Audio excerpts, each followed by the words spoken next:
கையில கூர்மையான வேல் வைத்துக் கொண்டிருக்கிறாராம். அந்த வேலை வைத்து கொடுமையான தொழில்களை எல்லாம் செய்கிறார். கூர்வேல் கொடுந்தொழிலன் நந்தகோபன்.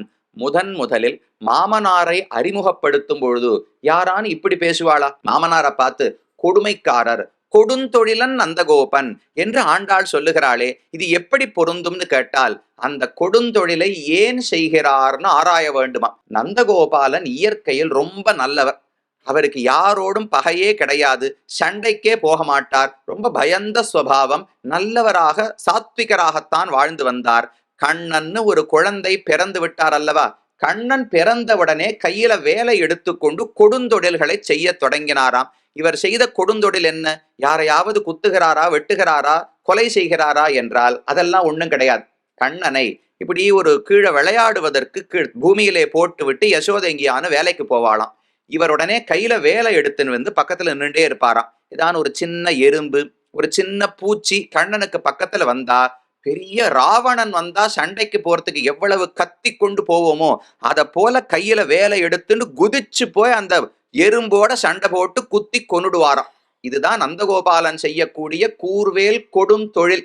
ஆண்டாள் சொல்லக்கூடிய கொடுந்தொழில் என்பது கண்ணனை பாதிப்பதற்கு, கடிப்பதற்கு ஒரு சின்ன பிராணி வந்தால் கூட அதை அவரால் பொறுக்க முடியாது. கண்ணனிடத்தில் இருக்கிற பாசத்தின் காரணத்தாலே அவர் அந்த எறும்ப கூட பெரிய விரோதியை போல. கண்ணன் பகவான் கஜேந்திரனை ரட்சிக்க ஓடி வந்தார் அல்லவா, என்ன பெரிய சண்டை போடணுமான்னு யாரிடத்துல சீறி வர வேண்டும்? பகவானே ஓடி வந்து ரட்சிக்கணும்னா ஹிரண்யகசிபு ரொம்ப பலசாலி, அவரோட சண்டை போடணும்னா பகவான் கோபத்தோடு வந்து சண்டையிட்டான்னு சொன்னா புரிகிறது. ராவணனோடு சண்டையிட வேண்டும், அதனால பகவான் கோபத்தோடு வந்தான்னு சொன்னா புரிகிறது. இங்கு வந்து சண்டையிட வேண்டியது சாதாரண ஒரு முதலை, அது ஒன்றும் பெரிய பலமெல்லாம் ஒண்ணும் கிடையாது.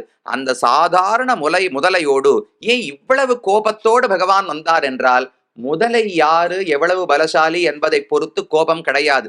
யாரிடத்துல தவறு இழைத்தான், அபச்சாரப்பட்டான் என்பதை வைத்துத்தான் கோபம். கஜேந்திரன் பகவானுக்கு மிக நெருக்கமானவர், அவரிடத்துல அபச்சாரப்பட்டு விட்டானோ இல்லையோ, அதனால பகவானுக்கு அதிகமான சீற்றம். அதை போல நந்தகோபாலனுக்கும் எதிரிகள் யாரும் பெரிய பலசாலிகள் கிடையாது. இவர் பண்ணக்கூடிய கொடுந்தொழில் யாரையும் கொல்லக்கூடியது, மனிதர்களுக்கு அல்ல. ஒரு எறும்பு, புழு, பூச்சி ஏதாவது வந்தால் அதை உடனே குதித்து கொன்று விடுவாராம். அதுதான் அவர் செய்யக்கூடிய கொடுந்தொழில் என்று ஆண்டாள் தெரிவிக்கிறாள். அப்ப இது பகவான் கண்ணனிடத்தில் அவருக்கு இருக்கக்கூடிய அன்பைத்தானே காட்டுகிறது. தகப்பனார் அறிமுகப்படுத்தும் போது மகனுக்காக எந்த கொடுந்தொழிலையும் செய்யக்கூடியவர், தன்னுடைய இயற்கையே மாறி பகவானுக்காக பாபம் செய்கிறாரோ இல்லையோ,